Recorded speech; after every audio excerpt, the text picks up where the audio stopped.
नमस्कार दोस्तों, मैं हूं एसके चौधरी और आज का वीडियो है आप तमाम शिक्षक अभ्यर्थियों के लिए, आप तमाम बिहार के कार्यरत तमाम शिक्षकों के लिए और उसके अलावे बिहार के तमाम वासियों सहित उनके लिए जिन्हें बिहार के भविष्य की चिंता है, जिन्हें बिहार के विकास की चिंता है, जिन्हें बिहार की शिक्षा की चिंता है और जिन्हें बिहार की धरती की चिंता है। साथियों, आज का वीडियो बहुत ही महत्वपूर्ण है क्योंकि आज का दिन बिहार के भविष्य के लिए एक खतरा बन के आई है। उसका सबसे प्रमुख कारण है बिहार उच्च न्यायालय के न्यायाधीश का।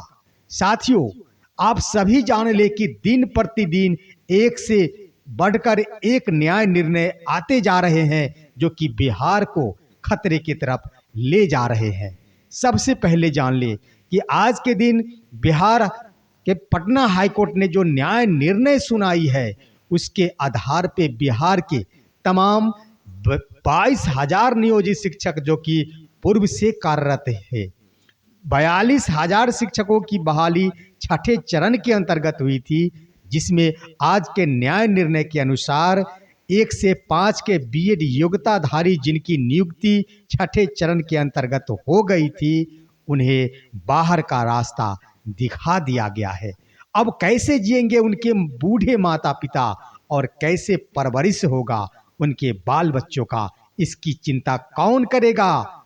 हमें सोचना चाहिए बिहार के युवाओं को, सोचना चाहिए बिहार के शिक्षाविदों को और सोचना चाहिए बिहार के तमाम बुद्धिजीवियों को कि ऐसी कौन सी षड्यंत्र रची जा रही है जो कभी भूत पर प्रहार करती है तो कभी वर्तमान पर प्रहार करती है तो कभी भविष्य पर प्रहार करती है। आप सभी जान ले कि पूर्व से कार्यरत जो नियोजित शिक्षक थे उन पर एक बार फिर से प्रहार किया गया है और उन्हें बाहर का रास्ता दिखाया गया है। दूसरी तरफ वर्तमान में जो कार्यरत शिक्षक हैं उनके लिए आप सभी जान ले कि एनआईओएस के आधार पर जो भी शिक्षक बहाल हो चले हैं उनके लिए तमाम जिलों से ये सूची मांगी जा रही है कि कितने ऐसे अभ्यर्थी हैं जो एनआईओएस की डिग्री पर बीपीएससी टीआरई 1 के अंतर्गत बहाल हो चले हैं। और तीसरी बड़ी बात दोस्तों कि भविष्य की चिंता मैं इसलिए कह रहा हूं कि जो भी शिक्षक अभ्यर्थी हैं जो बिहार में शिक्षक बनने जा रहे हैं, भले ही उन्हें कई एग्जाम फेस करना पड़ रहा हो, उन्हें दिन रात मेहनत करना पड़ रहा हो, लेकिन इसकी चिंता किसी को भी नहीं है।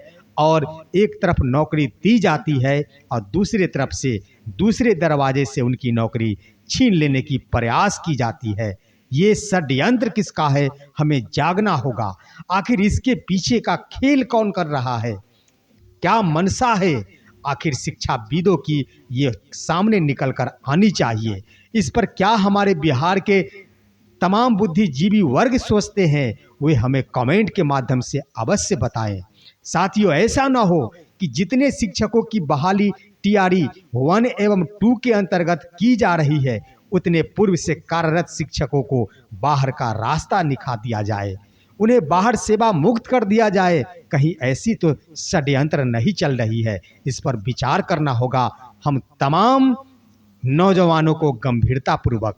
साथियों, आप सभी जान ले कि कुछ दिन पहले माननीय सर्वोच्च न्यायालय की ओर से यह न्यायादेश आया था कि एनआईओएस की डिग्री होल्डर जो कि 10 अगस्त 2017 से पूर्व हैं, सिर्फ व सिर्फ वही अनुभव प्राप्त शिक्षक ही इस डिग्री पर नौकरी कर सकेंगे, यानी आगे की प्रक्रिया में भी भाग ले सकेंगे। बाद बाकी सभी की डिग्रियां अमान्य हो जाएगी। साथियों, हम सभी सुनते आए हैं कि डिग्री कभी बेकार नहीं जाती, लेकिन आज के तारीख में इतिहास बन चुका है कि डिग्री भी बेकार जाती है। आखिर इतिहास किसने बदला, क्यों बदला? इस पर मंथन होनी चाहिए। तमाम अभ्यर्थी दिन रात एक कर मेहनत कर अपनी सफलता प्राप्त करते हैं और कल की तारीख में उनकी डिग्रियां बेकार हो जाती है, उनकी नौकरियां चली जाती है। ये सोचने की मुद्दा बनती जा रही है। आखिर कौन सेफ है? न बिहार के तमाम बच्चे सेफ हैं जो कि छात्र हैं और न ही तमाम नियोजित शिक्षक जो कि पूर्व से बहाल हैं वे सेफ हैं। और ना ही अभी बहाल होने जा रहे हैं वही सेफ है। तो आखिर बिहार में सेफ कौन होगा? किसकी नौकरी सुरक्षित होगी, किसकी भविष्य सुरक्षित होगा, ये कौन तय करेगा? हम सभी को जागना होगा कि ये हलचल क्यों मच रही है। ये कैसी प्राकृतिक आपदा आ चुकी है कि एक से बढ़कर एक न्याय निर्णय आ रहे हैं और तमाम शिक्षक के साथ साथ शिक्षक अभ्यर्थियों के आंखों से लहू के आंसू निकालने पर मजबूर कर रहे हैं। इन तमाम शिक्षकों को एकरूपता कब आएगी, उनमें धैर्य कब आएगी, उनके खतरा कब बाहर होंगे, ये सोचने वाली मुद्दे की बात है साथियों। हम सभी को जागने की जरूरत है। हम ये नहीं कहते कि न्याय निर्णय चाहे उच्च न्यायालय का हो या सर्वोच्च न्यायालय का हो वो गलत है, लेकिन ऐसा न्याय निर्णय क्यों आ रहा है बिहार के लिए एक खतरा के रूप में? आखिर हमारे बिहार के भविष्य कैसे बनेंगे जब कोई शिक्षक ही न रह पाएंगे बिहार में पढ़ाने के लिए? साथियों, हम आपको बता दें कि एक समय आएगा कि बिहार में ढूंढने से एक भी शिक्षक नहीं मिलेंगे जो बिहार के बच्चों के भविष्य को संभाल सके। आप सभी जान ले कि तमाम बिहार के जिलों से शिक्षक त्याग पत्र देना प्रारंभ कर चुके हैं। एक ही तारीख में बिहार के समस्तीपुर जिले में कुल 28 नवनियुक्त शिक्षकों ने त्याग पत्र दे दिया है।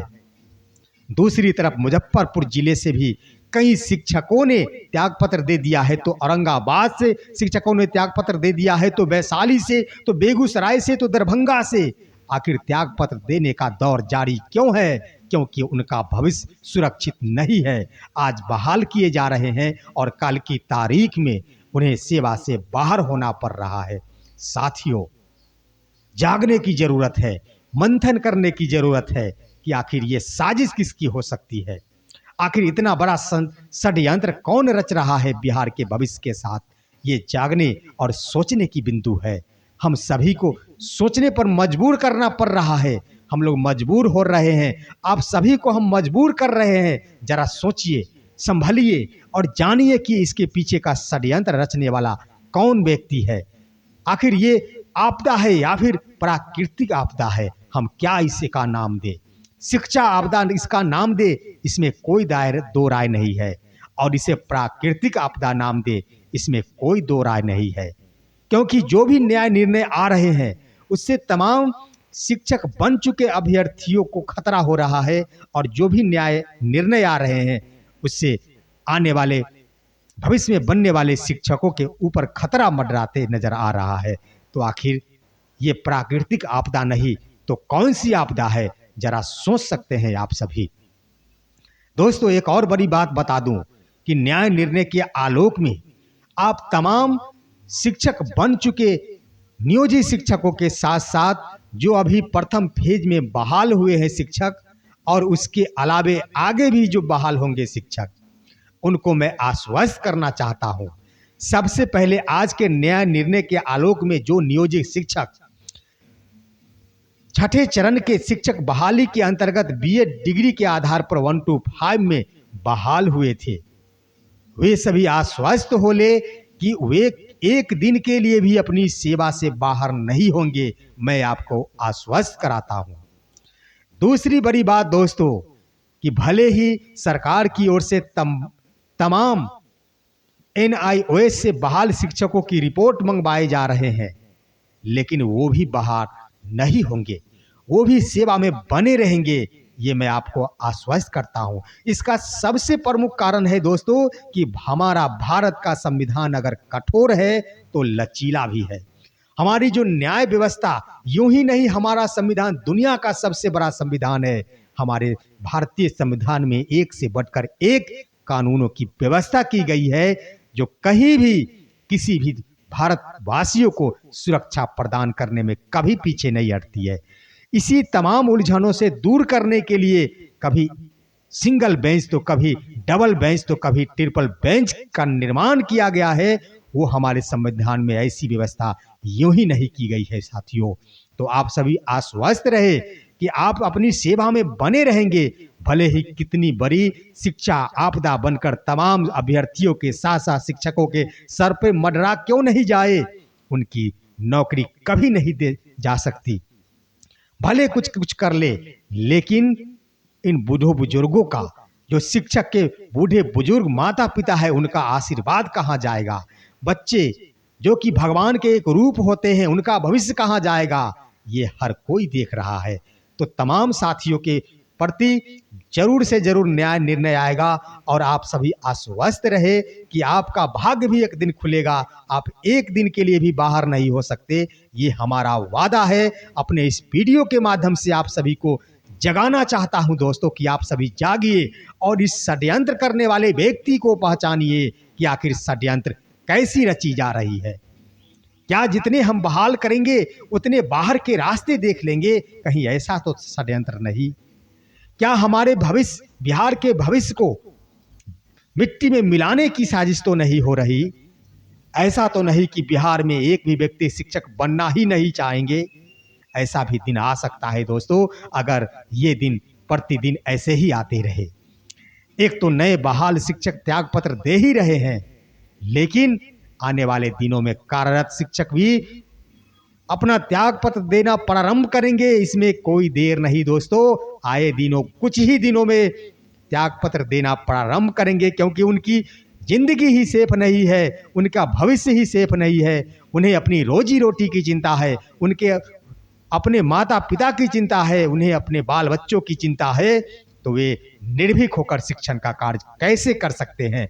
इन तमाम मुद्दों पर हम आप सभी से निवेदन करते हैं कि आप हमारे इस वीडियो को इतना ज़्यादा शेयर करें, इतना ज़्यादा शेयर करें कि तमाम बिहार वासियों के कानों में ये बात गूंज उठे कि आखिर बिहार के तमाम भविष्यों के साथ ऐसे खिलवाड़ करने वाले वो शख्स कौन है, या फिर ये एक प्राकृतिक आपदा है।